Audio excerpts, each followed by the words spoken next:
Morning arrived gently at Misselthwaite Manor. It came with pale light and quiet air, with no rush and no sound to announce it. The house seemed to accept the day calmly, as if it had learned at last how to breathe. Mary woke feeling rested. She lay for a moment, listening to the soft movement of the curtains and the distant hush of the wind across the moor. Her thoughts turned, as they often did now, to the garden and to Colin. She dressed and went about her morning slowly, letting the day unfold without hurry. Outside, the garden was waiting. The soil was dark and soft beneath her fingers. Leaves stirred gently above her, and the red bird appeared again, hopping nearby with quiet curiosity. Mary worked patiently, clearing a small path, loosening the earth, welcoming the new growth that had begun to show itself more boldly now. Everything was changing, slowly, naturally. Later that morning, Mary returned to the manor and made her way to the west wing. Colin's door stood closed, but light shone beneath it. Mary knocked softly. "Come in," Colin's voice answered. Mary stepped inside. The curtains were open a little wider than before. A soft stripe of daylight crossed the floor and rested against the far wall. Colin lay propped up among his pillows, his eyes following the light as if it were something new. "You opened the curtains," Mary said. "Yes," Colin replied. "Just a little more?" Mary nodded. They sat quietly for a moment, neither of them speaking. The room felt different now, not heavy, not tight. It felt like a place that had begun to trust the air around it. "Do you think," Colin said at last, "that today might be a good day?" Mary considered him carefully. "Yes," she said. "A gentle one." Colin seemed satisfied with that. A short time later, Mrs. Medlock entered the room, her expression cautious but not unkind. She carried folded blankets and paused when she saw Mary there. "He's been asking," Mrs. Medlock said quietly, "about the garden." Mary did not speak, but her eyes met Colin's. "Only to the door," Colin said quickly. "Only for a moment." Mrs. Medlock hesitated, then sighed softly. "Very well," she said, "but we will go slowly." Slowly was something they all understood now.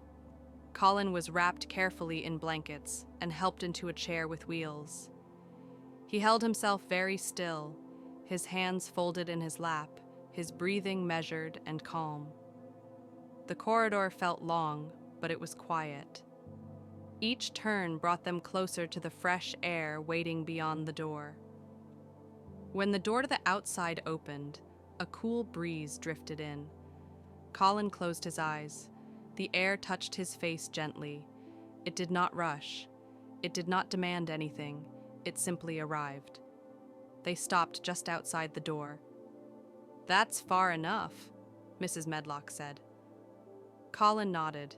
He did not ask for more. Mary stood beside him, saying nothing. The garden lay beyond, unseen but present. The sound of leaves, the distant birdsong, the quiet movement of the world reached them softly. Colin breathed in slowly. "I thought it would hurt," he said. "It doesn't," Mary replied. They stayed there only a few minutes. Then, just as gently, they returned inside. That afternoon, Colin slept. His rest was deep and undisturbed, and when he woke, his eyes were clearer than Mary had ever seen them. The next day they went a little farther, not to the garden yet, but closer. Each day the distance shortened. Each day Colin's breathing grew steadier. The fear he had carried so long began to loosen its grip, not all at once, but enough. Mary spoke to him of the garden in careful words. "The plants don't hurry," she said. "They grow when they're ready." Colin liked that.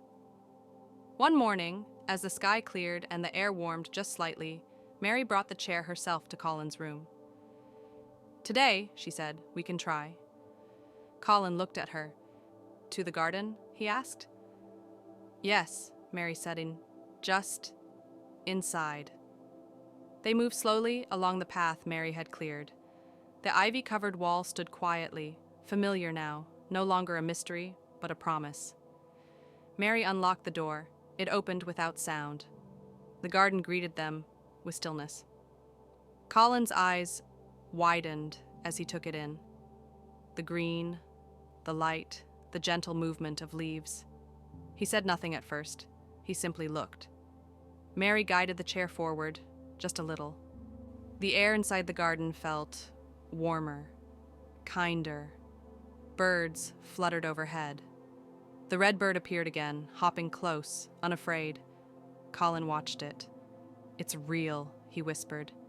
"Yes," Mary said, "it's been waiting." They stopped near the stone bench. Colin reached out and touched the armrest of the chair, grounding himself in the moment. The garden did not rush him. It accepted him as he was. Colin breathed deeply. For the first time, the world outside his room felt possible. They did not stay long. A few minutes was enough.